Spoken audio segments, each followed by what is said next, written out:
Уставот е основачки документ на Америка. Истакнува 3 гранки на власта: извршна власт, вклучително и председателството, законодавна, представничкиот дом и Сенатот и судската власт, Врховниот суд и другите судови. Секоја гранка е наменета да ги држи другите под контрола. Оваа поделба на власта е во срцето на американската демократија. Ние се движиме по помалку непознати води поради предпоставената подготвеност на председателот Трамп, доколку биде реизбран, да ги истражи надворешните граници, вклучително и подалеку од местото каде што председателите отишле предходно. Сакам да бидам диктатор само еден ден. И ќе бидам диктатор, Шун, за еден ден. Поранешниот председател Доналд Трамп вели дека нема да биде диктатор повеќе од еден ден доколку биде реизбран. Но што ако идниот председател на вистина се обиде да ја надмине неговата или нејзината моќ?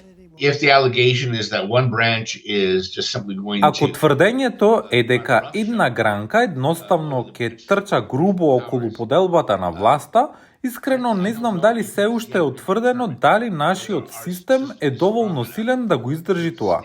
He has openly said he will be a dictator on day one. Една од основните предизборни пораки на предпоставената демократска председателска кандидатка Камала Харис е дека Трамп е закана за демократијата. Демократите укажуваат на неподготвеноста на Трамп да ги прифати резултатите од изборите во 2020 година и последователниот напад на Капитолот на 6 јануари 2021 година. Ours is a fight for freedom. Нашата борба е борба за слобода. Низ нашата држава сведоци сме на целосен напад врз тешко стекнатите слободи и права. Постојано велат тоа е закана за демократијата. Велам, што поѓаволите и направив на демократијата. Минатата недела добив куршум за демократијата. Гласачите не го прифаќаат тврдењето дека демократијата во САД е во опасност. Разговарав со еден човек пред неколку недели кој рече: "Вие ги слушате сите овие работи за Доналд Трамп, кој се обидува да ја уништи демократијата, но тој не го направи тоа." Има одредено чувство кај некои од независните гласачи што добро успеа. Системот работеше, нели?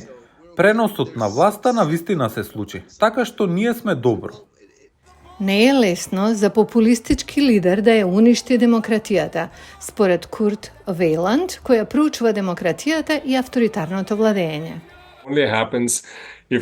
Тоа се случува само ако има некоја реална институционална слабост и некоја многу посебна конјунктурна можност. Така што мојот аргумент е дека во Соединетите држави тие услови на вистина не важат.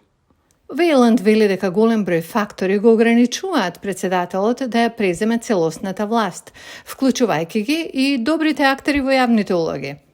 Тој укажува на републиканскиот државен секретар на Џорџија, Брет Рафенспергер, кој одби да помогне во поништувањето на изборите во 2020 година, кога Трамп побара од него да најде дополнителни гласови за Трамп. Американската демократија е силна и издржлива. Американскиот народ е посветен на тоа. Американските функционери се посветени на исполнување на нивните институционални должности. Вејланд вели дека лидерите имаат поголеми шанси да ја уништат демократијата кога имаат огромна поддршка од народот со рейтинг од над 70%. Највисокиот рейтинг на Трамп како председател беше 49%, на Бајден рейтингот беше 57%.